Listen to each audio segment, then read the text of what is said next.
forget about the nice to haves that your product might have. Because again, I'm very sorry to say, in today's world, no one really cares about the features that you offer. I mean, it's not necessarily that they don't care, but you need to prove your worth in today's market more as a recession survival kit. And again, the only way to be able to get to that actual problem and to be able to show how your product is going to be a value add to that CFO office, it is to do that proper discovery. So what we all need to do is stop wasting people's time. So stop doing demos that are more like, let's say, the tour of the zoo, where you're only showing the animals when all I actually want to see is the penguins. We need to focus and go back on focusing on the problem. We need to connect the dots between an actual quantifiable business problem and your own product. Because if you only focus on your own product, believe me, your prospects are just going to get bored and you're not going to be able to move forward. So again, what we need to do, start listening. But then also, again, really listen. We need to start solving, because if you're only solving a technical issue today in today's market, again, for a CFO, that's not necessarily worth the limited budget that they're working with in today's world. So how do we need to do this? And how can you do this? By a proper, thought-out discovery process that is centered around the business problem of your prospect or customer. So in conclusion, what I'd like to say, yes, discovery fatigue, it is a real thing, but discovery is not that. You need to be able to learn to do a better discovery, because buyers love a good discovery. They hate a shitty discovery. Awesome. Thank you, Tarmo.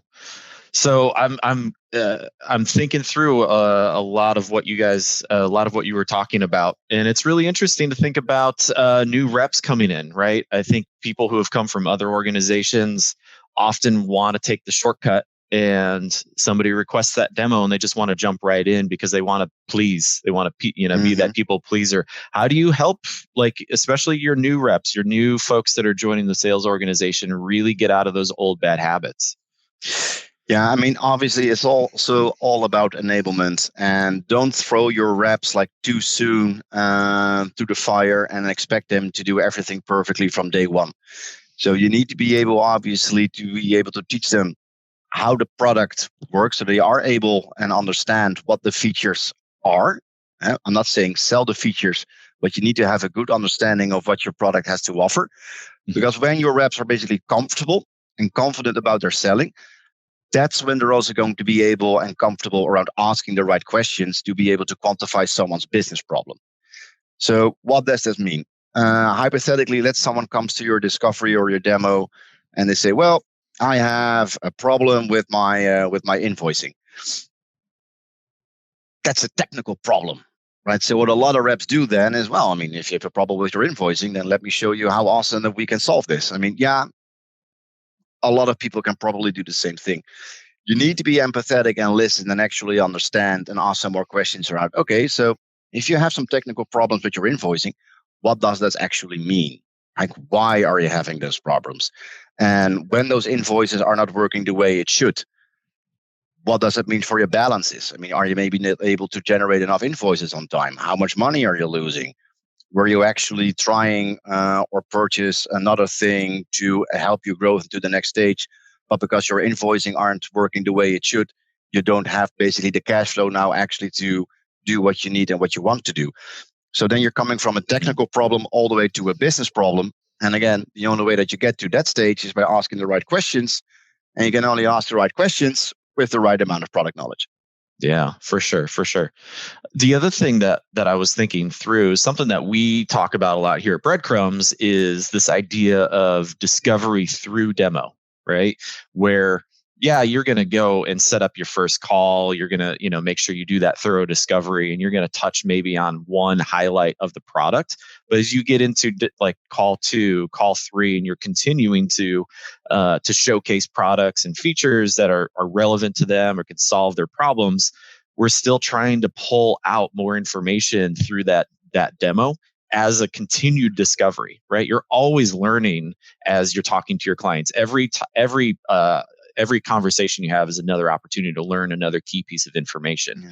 Are you guys using some of those same strategies or think of those as the same way as you go through, or is it something different for you guys? No, we're going down a different route. But again, it also depends a lot on your product, right? So if you're, let's say, if you have mission critical software that touches a lot of different areas within the organization, obviously that's like a different sale than if you're basically solving one singular problem and that's all you do, right? So then you can actually dive into the matter much faster and much quicker. But again, the challenge that you have by doing the demo and the discovery at the same time, your starting point is kind of, I don't know what I need to show. And if you have someone who's highly engaged, done a ton of desk research, knows exactly what you need to do, and is like, Joey or Joe, I need a demo from you. I'm actually already solved or sold. I just need you to show me a couple of things. I mean, perfect. We have those requests as well. But what happens more often is, well, I'm kind of on the fence here. Right. And again, my CFO has a very limited budget. So you actually need to do some work in order to not only convince me, but my entire C-suite that the limited budget that we have, we should spend on your solution. Yeah, I think very rarely do we reach that panacea of I'm already sold. Just show me what I need to see and we're done. But that's the idea we're always looking for, right? So great. Thanks so much for your time, Tarmo. It doesn't look like we have any questions from the group. So if you guys want to go back and re-listen, you guys have access to these afterwards and can pause on any of the slides. Thanks again, Tarmo. It was wonderful talking to you, and we'll hope to connect soon. Well, certainly.